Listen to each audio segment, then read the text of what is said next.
Okay, so we are moving on to lesson 1.5, which is all about positioning. So the learning objective for this lesson is to illustrate the concept of positioning. And positioning is the fixing of a sports or entertainment entity in the minds of consumers in the target market. So it is all about perception and how your product is relative to other competitors' products. And we'll go into this a little bit more then. So positioning is important to all sports and entertainment products. So like sports leagues such as the NFL versus the Arena Football League. Different sports teams then specifically, so like the Los Angeles Lakers in the 1980s known as Showtime. Sporting goods such as Under Armour as comfortable performance apparel. And sports drinks, Gatorade is known as a performance beverage. Movie studios, so Pixar as a leader in animated films. Entertainers, as Will Ferrell as a comedic entertainer or actor. Entertainment products, so like DVDs versus Blu-rays. Facilities and venues, so premium seating versus general seating. All of those are different examples of positioning within each of those segments or sections. So positioning is all about perception. An example of this is Puma's Calling All Troublemakers spot, which launched in 2014, which is a part of the brand's brand new Forever Faster campaign. It encourages fans to be more daring and push boundaries to achieve danger, risk, and potential fugitive status in an effort to differentiate itself from Nike, Adidas, and Under Armour, as it continues its efforts to gain credibility and position itself as a legitimate performance apparel brand. So in order to drive the campaign and assist in their positioning effort, Puma partnered with athletes that have that bad boy reputation, like Olympic champion Usain Bolt and soccer player Mario Balotelli.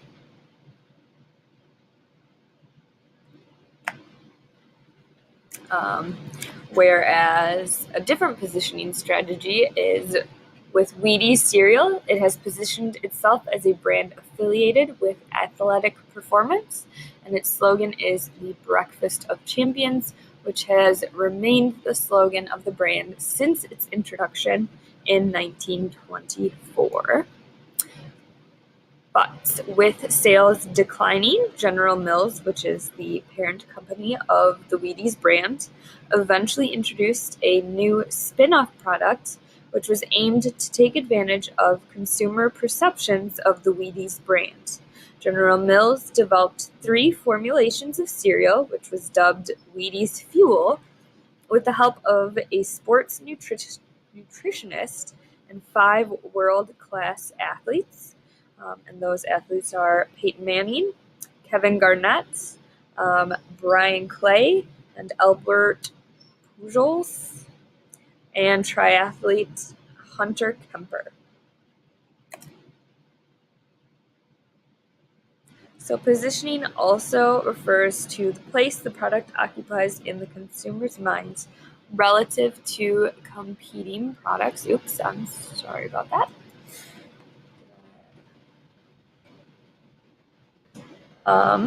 So described by marketing expert Jack Trout and Alex Reese. Positioning is what you do to get into the mind of a consumer. So for a positioning strategy, usually you would have a positioning map, which products or services are grouped together on a positioning map where they're compared and contrasted in relation to one another. Marketers must determine a position that distinguishes their own products and services from competitors' products and services. So if you are product A, then you're looking at being a high variable 1 with a low variable 2, and then all of your competitors you would put on that map as well. There is an example one a little bit later on that might help you out with this a little bit more. An example of this with positioning is that Reebok has engaged in a unique marketing initiative by positioning itself as a leader in the sport of fitness, a phrase it has incorporated into its cross-promotional efforts with the CrossFit brand. And CrossFit training participation has increased 700% in just the last 4 years, creating an even bigger opportunity for Reebok to enjoy its continued growth. So they positioned themselves with CrossFit, and that has allowed them to reemerge as a powerful brand because CrossFit is gaining such popularity. So, just something to think about is how might a sports and entertainment marketing company utilize a positioning map to help determine a ticket sales strategy? And then I have the answer for you just to look at this. So that variable on the vertical is high versus low price. And then the other one horizontally is family fun versus clients entertaining, And then you have to try and position those different types of tickets onto that positioning map. And you can have different variables if you would like, but for this example, that's what we're having. So for example, lower level seats for Disney on Ice is usually a high price in the family fun section, whereas luxury suites at an NFL game is also high priced, but that is more for client entertaining. Club seats at an NBA game would be a little bit lower price, and still more on that client entertaining side. The cheap seats at a minor league baseball game is more family fun and lower priced. Hopefully that helps to make sense of how you would do a positioning strategy and how you would place things on a positioning map. Here is another example with high price and low price versus upper level seats and lower level seats. So lower level end zones are lower level seats, and they're generally a higher price, just like courtside seats are, whereas mid or upper level sidelines are a lower price and they're in the upper level seat. So generally in tickets with that size, it correlates. The higher priced you are, the closer to the court or end zone you may be. So when you are selecting a positioning strategy, you need to identify all of the possible competitive advantages.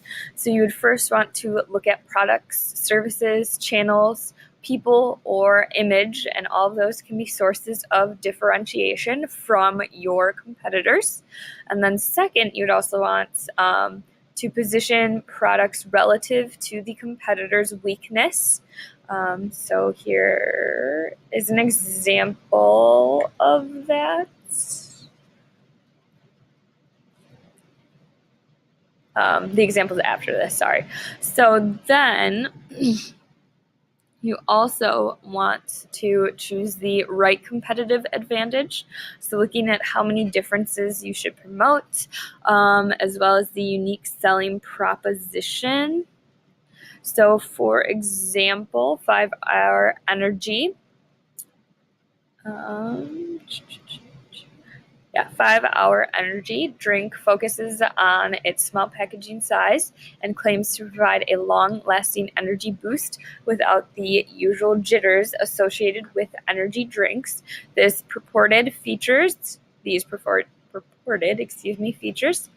are intended to provide the necessary